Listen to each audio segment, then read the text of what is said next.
Olá, tudo bem? Eu sou o professor Ferdinando e vou fazer aqui uma revisão para o cargo de analista do MP São Paulo. Esse concurso tão aguardado, tão esperado. E em relação ao direito administrativo, eu selecionei os pontos principais e trouxe questões da banca Vunesp, já fazendo um link entre o conteúdo e a forma como a banca vem cobrando. Bom, quanto à organização e os atos administrativos, a banca gosta dos conceitos clássicos, aquela diferença de órgão, de entidade, a teoria do órgão, a razão pela qual são os entes que respondem pelos atos praticados por seus servidores em nome da administração. E, para tanto, nós temos duas grandes categorias. A primeira chamada administração direta, que é composta dos entes e de seus órgãos, e a segunda, a administração indireta, que é formada pelas entidades administrativas com autonomia e também seus respectivos órgãos. É verdade. Pode haver desconcentração dentro da descentralização? Olha que pergunta interessante. Pode, por que não? As entidades descentralizadas também não mantêm a sua estrutura orgânica, a sua hierarquia dentro da própria casa, elas não podem criar órgãos? Nós sabemos que sim. Então, a desconcentração também pode existir na administração indireta. Vamos pegar aqui, por exemplo, o Banco do Brasil. O Banco do Brasil é uma sociedade de economia mista e dentro do banco você tem também os escalões administrativos, você tem ali a distribuição administrativa. Então não há problema nenhum que dentro de uma entidade você também tenha órgãos criados para desconcentrar a atividade. O que é importante que você saiba, quando eu crio um órgão, eu estou desconcentrando. Criar C mais O de órgão, desconcentrar. E quando eu crio a entidade, eu dou autonomia, e aí eu tenho C de criar e o N de entidade, estou descentralizando. Um outro tema também bastante cobrado agora em 2025, que estava um pouco esquecido, é consórcios públicos. Então eu recomendo a leitura da Lei 11.107, o princípio da gestão associada de serviços públicos. A súmula 473 sempre é uma bula para todo estudante de direito administrativo. A administração pode, não só pode como deve, anular os atos ilegais, porque deles não originam direitos, e revogar os atos inconvenientes e inoportunos, por motivo, então, de conveniência e oportunidade, respeitados os direitos adquiridos e ressalvada em qualquer caso a apreciação jurisdicional. Então a súmula 473 lembra, eu anulo algo que é ilegal e revogo o que é inconveniente e inoportuno. Também a esfera dos controles jurisdicional dos atos administrativos. Quais atos estão sujeitos a controle? Todos, não só os vinculados, mas também os elementos vinculados dos atos discricionários. Então, os elementos vinculados estão sujeitos, sim, ao controle judicial, mesmo que se trate de um ato discricionário, lembrando, por exemplo, da teoria dos motivos determinantes. Se a administração motiva, ela se vincula às razões que ela baseou a edição do ato. Não é? E hoje nós falamos já não só de um controle de legalidade, mas um controle de juridicidade ou de legitimidade. Tá bem? Então, quanto aos elementos do motivo e da finalidade, estes não convalescem. É vício que não pode ser sanado. Competência, eu consigo resolver, eu consigo sanar se não for competência exclusiva. Forma, se não for essencial, eu também consigo sanar. Agora, motivo e finalidade não dá para sanar. E aí, se a administração erra quanto aos motivos, se ela pisa na bola quanto à finalidade, o Poder Judiciário pode intervir, inclusive por provocação do próprio Ministério Público, que é fiscal da ordem jurídica. Então, como isso vem caindo? Né? Olha só.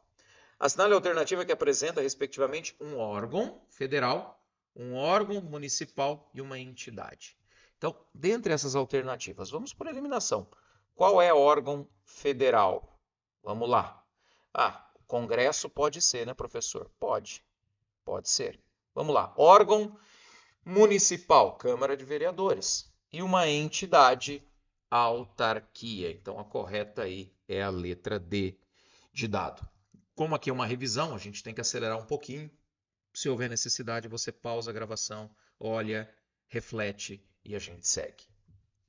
Quanto a serviços públicos, o que eu tenho visto, analisei muitas perguntas da banca Vunesp antes de preparar essa aula e vi que a banca tem predileção por esses temas. Extinção do contrato, pegando lá a Lei 8987, também a possibilidade de transferência da concessão e a constitucionalidade do artigo 27, a lei das PPPs, artigo 27 da 8987, né? A lei das PPPs, a interrupção dos serviços essenciais, quando que pode interromper? A gente sabe que o princípio é o da continuidade da prestação de serviços, mas é possível o corte quando o usuário não paga, é notificado, mas se o serviço é essencial, se é, por exemplo, um hospital público, não pode cortar, por conta da essencialidade. Ah, mas daí não vai receber? Vai cobrar, vai fazer ação judicial, normal, tudo certinho. Só não vai poder cortar, né? Imagina estar lá o médico cortando a barriga do paciente, o abdômen, e aí corta a luz.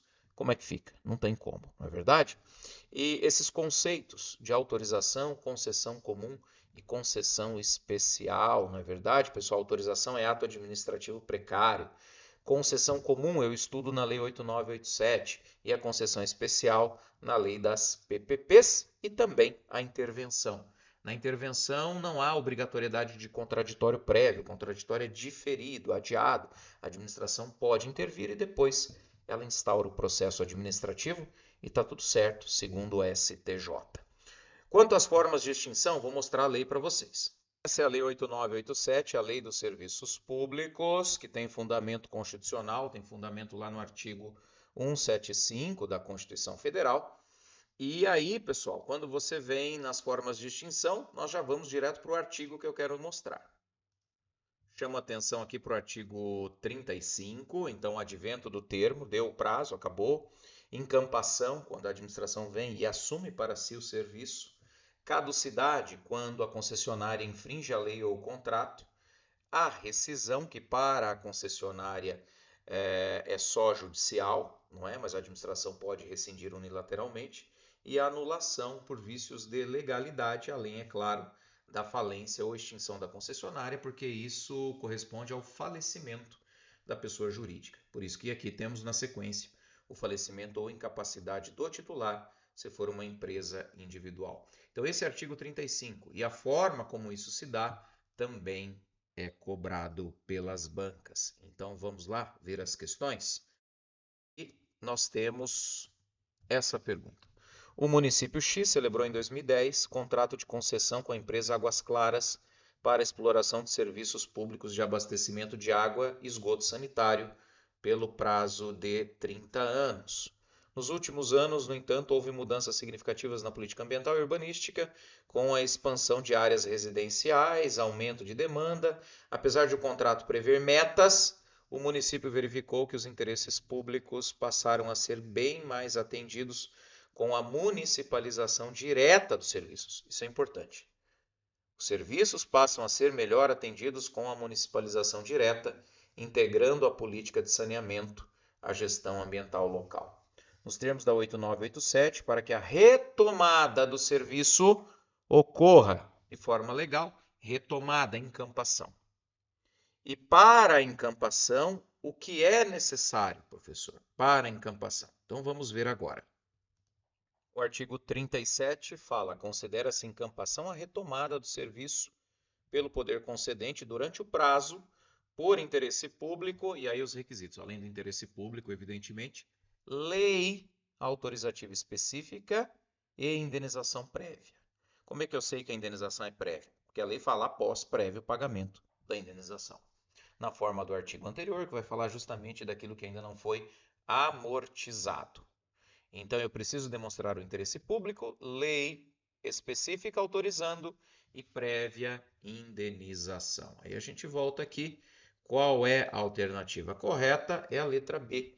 Autorização legislativa específica e indenização prévia dos investimentos que não foram amortizados e ainda não sofreram, digamos assim, a remuneração necessária, que ainda não foram, como o nome diz, pagos. Só que o nome da lei, o nome técnico é amortizado.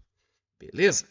Mais uma de serviços públicos quanto à interrupção dos serviços e a interrupção de serviços fundamentais. Aqui, o gabarito é a letra E, possibilidade de interrupção em situações específicas.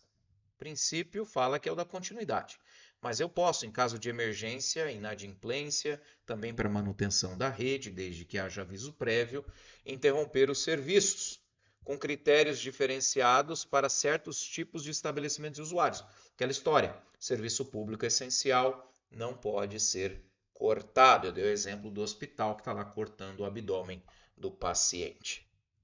Agora, um outro tema, intervenção do Estado na propriedade. Então, quais temas a banca tem cobrado mais? A banca gosta, como todas, da desapropriação. E dentro da desapropriação, eu coloco a desapropriação indireta, o chamado apossamento administrativo.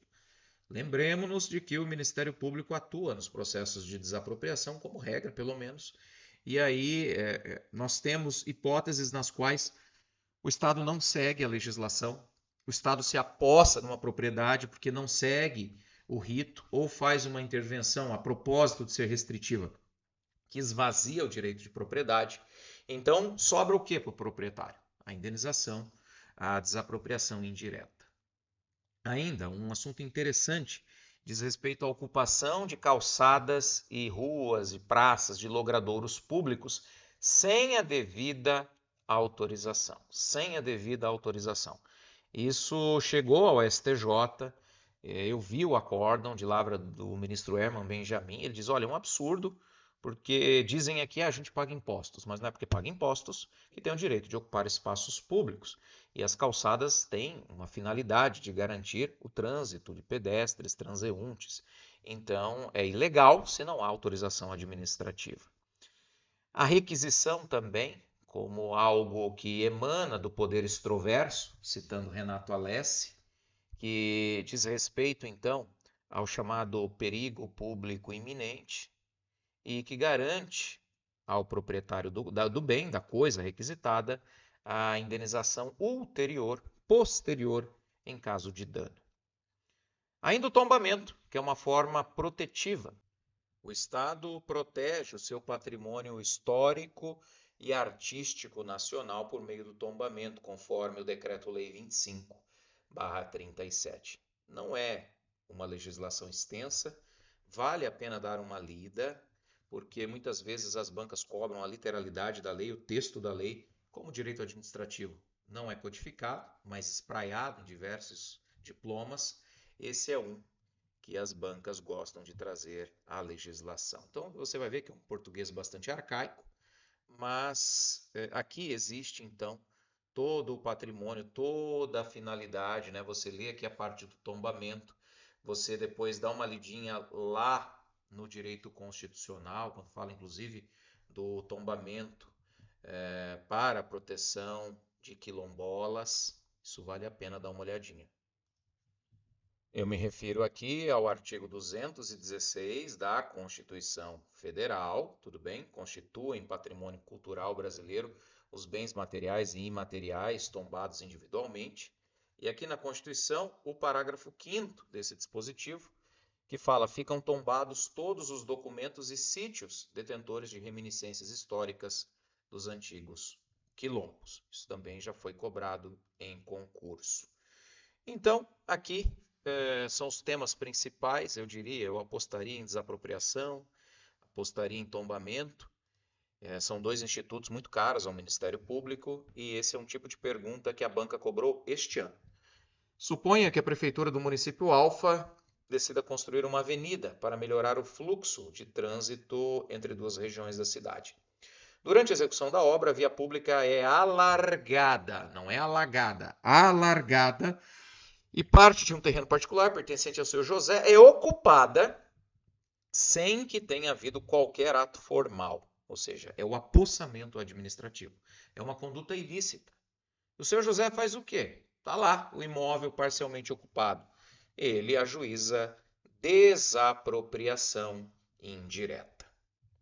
Mais uma. O tombamento pode ser caracterizado como uma limitação administrativa do direito de propriedade, visando proteger, dentre outros, bens imóveis com relevante valor histórico, artístico ou arquitetônico. Lembrando, é a proteção do patrimônio nacional, não é patrimônio estrangeiro. Cuidado que essa pegadinha cai. Então, qual é a correta aqui? Vamos ver alternativa por alternativa, que aqui vale a pena.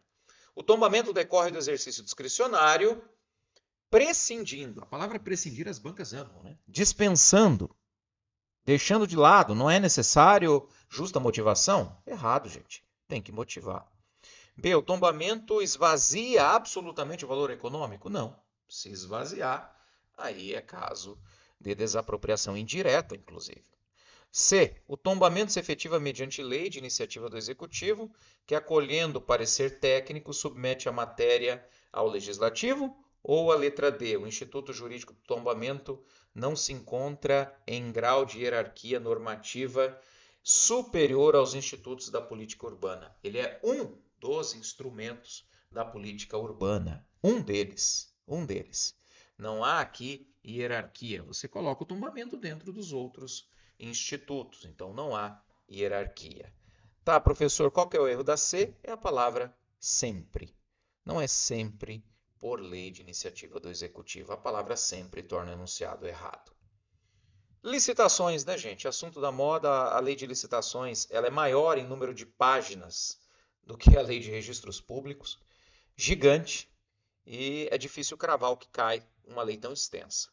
Mas temas que as bancas gostam, as modalidades licitatórias, a contratação direta, que se dá de 3 formas: licitação dispensável, dispensada e inexigível.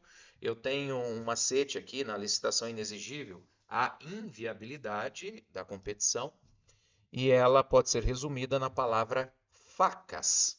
Facas. Lembra do circo? Lembra daquela pessoa que fica lá recebendo as facas do atirador? E o que entra nas facas, professor? Venha ver só comigo. Artigo 74 da 14133. Então, é inexigível a licitação quando inviável a competição. Inexigível, inviável a competição. Então, aqui primeiro, fornecedor exclusivo. Fornecedor, empresa ou representante. É o F. Fornecedor exclusivo.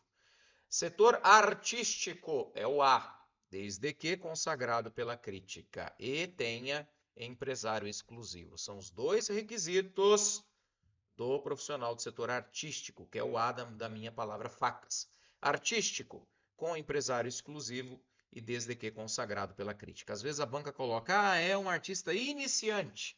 Cuidado, iniciante não é consagrado. Consagrado é aquele que já tem fama.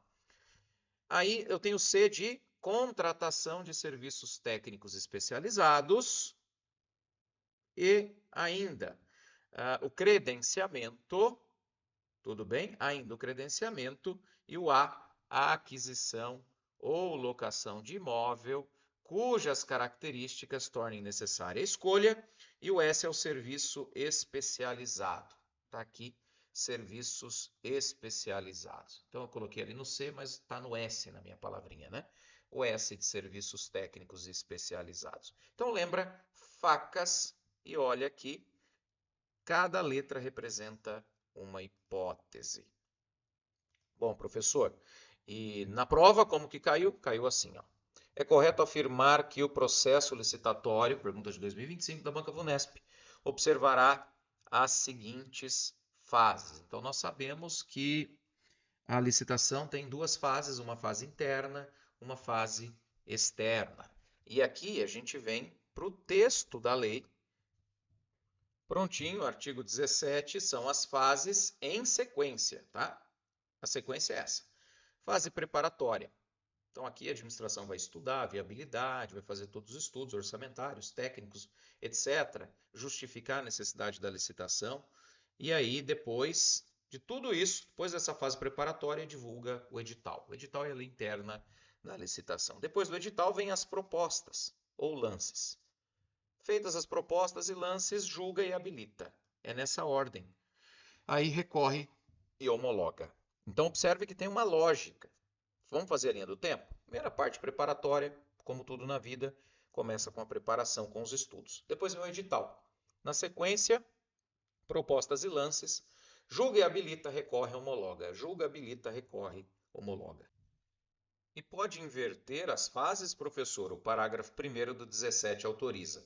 Ele fala a fase do inciso 5, que é a habilitação poderá anteceder a apresentação das propostas e julgamento. Aqui como exceção, a habilitação pode anteceder, desde que isso seja motivado, desde que haja explicitação dos benefícios. Se não, segue a regra é essa: prepara, divulga o edital, apresenta a proposta, julga, habilita, recorre e homologa. Mas lembrando dessa possibilidade de inversão da fase do inciso 5, que é a fase de habilitação, anteceder a do 3 e a do 4, que é a apresentação de proposta e julgamento. E agora nós voltamos para a pergunta e fica muito mais fácil, né? Qual que é a ordem? Fase preparatória, depois divulgação do edital, apresenta as propostas, julga, habilita, recorre, homologa. Ele não está perguntando da possibilidade de inversão de fases, ele está perguntando, conforme a lei, conforme o artigo 17, a regra, qual é ou, né, quais são as fases em sequência. Está aí na letra B. Em relação às modalidades de licitação, também outro assunto que cai bastante. O pregão, lembra de um prego grande? O pregão é para obras e serviços comuns. Quando a administração primeiro realiza os diálogos para depois ter a fase competitiva, eu chamo de modalidade balada, é o diálogo competitivo. E aí eu tenho o concurso voltado à escolha de trabalho, à escolha de algo técnico, algo artístico, né? Pela melhor técnica ou conteúdo. E não se confunde com o concurso público que você vai prestar. Lembrando ainda que o credenciamento é um procedimento auxiliar e não tecnicamente uma modalidade de licitação, mas um procedimento auxiliar. E o leilão, como que é o leilão, professor? Aqui vale a pena. Está lá no artigo 6º, inciso 40, leilão serve para alienação.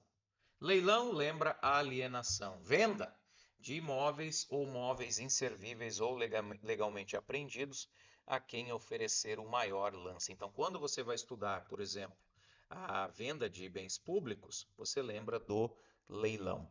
Quando for alienar, vender, a administração está vendendo móveis ou imóveis inservíveis, olha aí, ou legalmente apreendidos, nós vamos utilizar o leilão. Então, qual é a correta aqui, professor? Pregão é diálogo? Não, não é. Diálogo é diálogo competitivo. Concurso é modalidade de escolha de trabalho? Sim. Leilão é interessados em prestar serviços ou fornecer bens? Não, não entra. Diálogo competitivo, aquisição de bens e serviços comuns? Não, isso é o pregão. Lembra de um prego grande? Um pregão é algo comum, algo que você encontra em qualquer obra, em qualquer casa de materiais de construção. E credenciamento não é modalidade, mas não é procedimento auxiliar.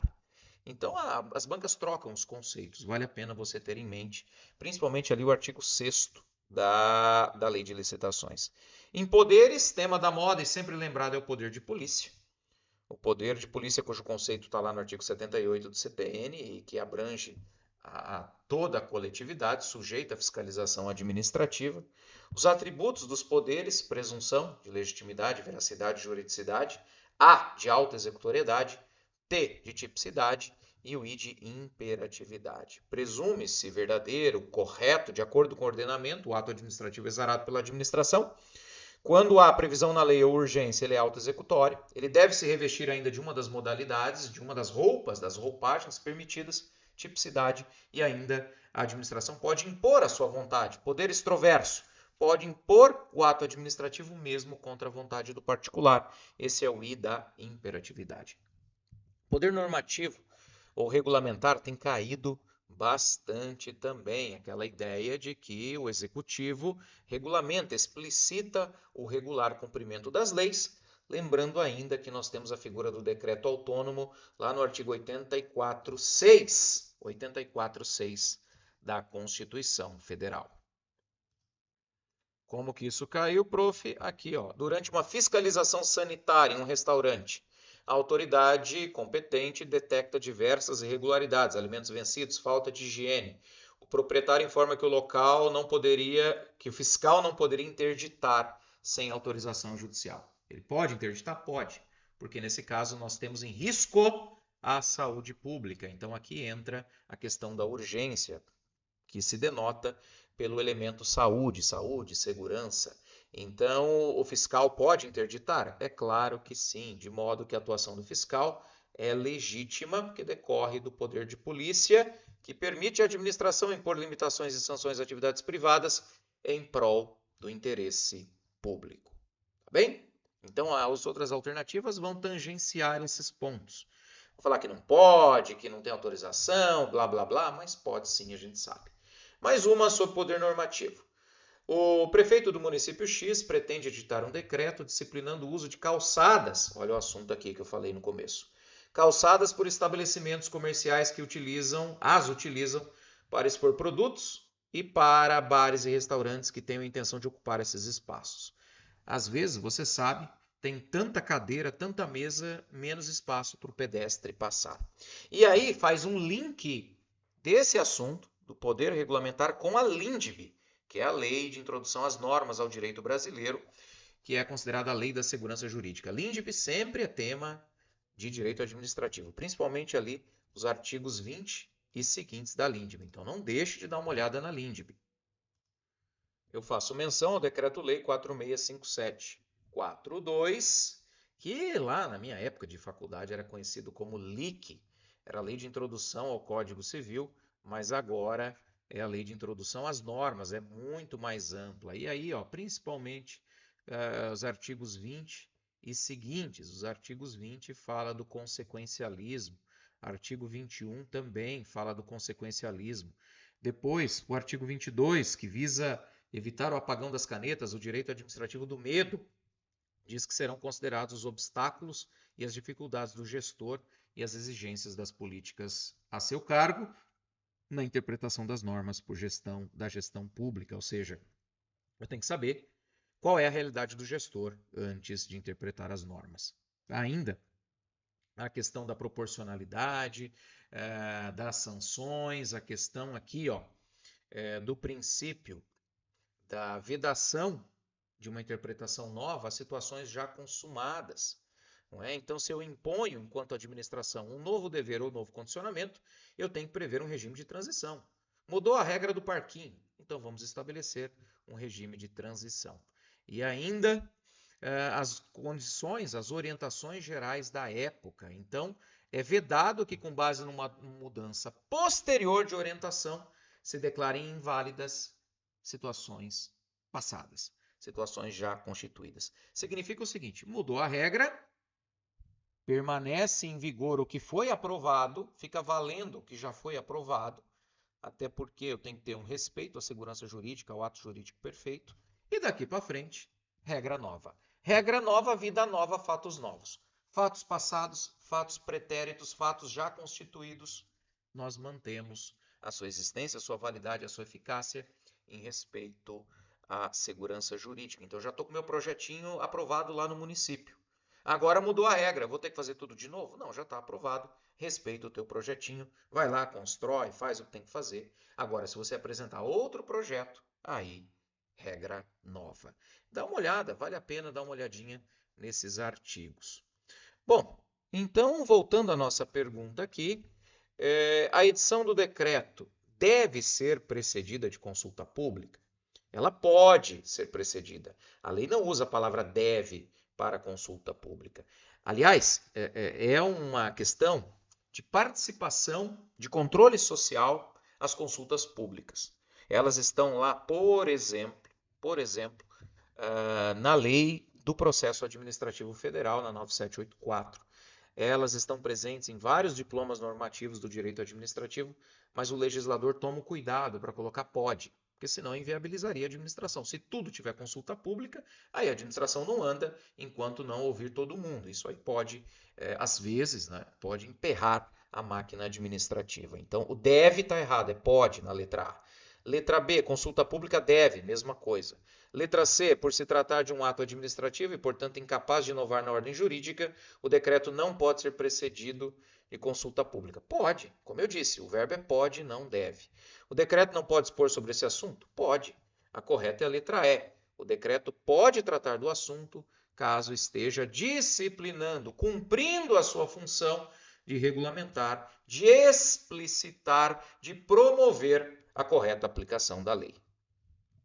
A lei de acesso à informação.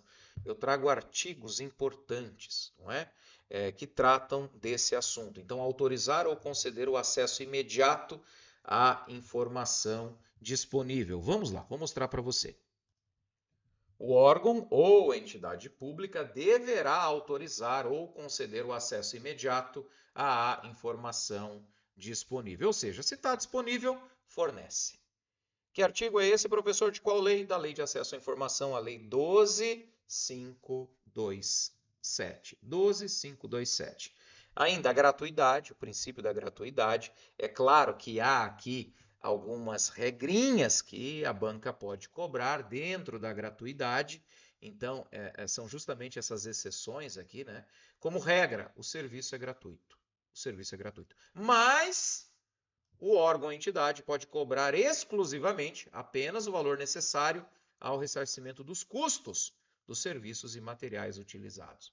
Então, precisa entregar num pendrive, pode cobrar o preço do pendrive. Tudo bem? Então, há essa exceção. Cuidado. E ainda tem a exceção da exceção no parágrafo 2º. Estará isento desses custos aquele cuja situação econômica não permita fazê-lo sem prejuízo do sustento. Ou seja, está isento dessas custas ou desses custos quem é hipossuficiente econômico, nos termos da Lei 715 de 83. Então, cuidado. A regra é gratuito. O parágrafo 1º pode cobrar o valor necessário ao ressarcimento dos custos, mas se for hipossuficiente, nem isso. Cuidado com essas regrinhas, tá bem? A questão de informações ao CNMP, que está lá no artigo 18, parágrafo 2º, está aqui. Vamos lá. Os órgãos do Judiciário e do MP informarão ao Conselho Nacional, no caso aqui, tanto ao CNJ quanto ao CNMP, as decisões que, em grau recursal, negarem acesso à informação. Então, eu tenho um controle do CNJ e do CNMP quanto às decisões que negam acesso a informações de interesse público. Há aqui um dever de comunicação obrigatório. Cuidado com essa questão, como também as restrições às informações, a classificação dos dados e os prazos de sigilo. Tá bem, gente? Aos prazos de sigilo. Quanto ao CNMP, está aqui, ó, né, no parágrafo 2º, essa é a redação. E essa parte que segue das restrições, vale muito a pena dar uma olhada nos artigos 21 e seguintes, principalmente quanto à classificação, quanto aos prazos, porque banca gosta de prazo. Então, nós não temos tempo aqui de rever tudo, mas eu aponto artigos importantes, até porque o objeto aqui é uma revisão geral do direito administrativo. Então, esses prazos, ultra secreta, eu posso restringir por 25 anos, secreta por 15, reservada por 5 anos. Esses prazos costumam cair bastante. Voltamos então à nossa pergunta e como fica a situação do João. A prefeitura, entende a banca corretamente, violou a lei ao não indicar se de seu conhecimento quem tem a informação. Se o município sabe quem tem, é dever informar.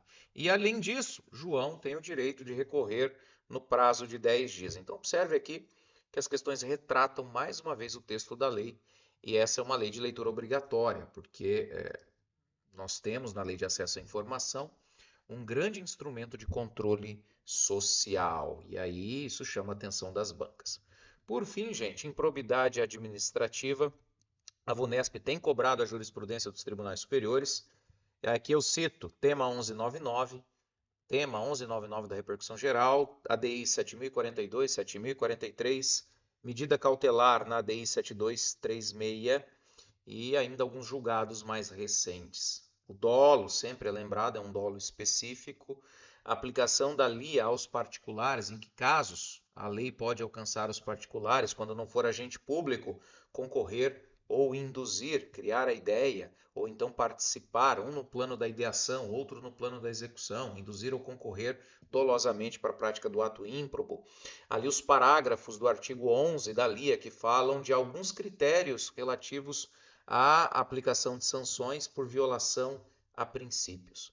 E óbvio, como o concurso é do MP, o ANPC tem que dar uma lida e a representação ao Ministério Público. Então, costuma cair dessa forma. A respeito da improbidade, com base no 8429 e na jurisprudência do STJ, é correto afirmar: não é possível a homologação do ANPC em fase recursal? O ANPC é mais amplo que o ANPP, antes, durante e depois da ação. B. Em função do princípio da distrição, deve ser extinta a ação de improbidade se o enquadramento da conduta se deu de maneira genérica, com base no artigo 11, violação a princípios, ainda que haja previsão legal específica de incisos. O artigo 11 ele traz uma tipicidade fechada, mas quando eu tenho uma tipificação genérica, o juiz no saneador preclusivo, ele vai indicar qual é a modalidade. Então, não vai extinguir a ação de improbidade. No saneador, o juiz vai fazer a correção típica, a correção de artigos, vai indicar para cada fato apenas um artigo de improbidade e depois abrir efetivamente aí a instrução.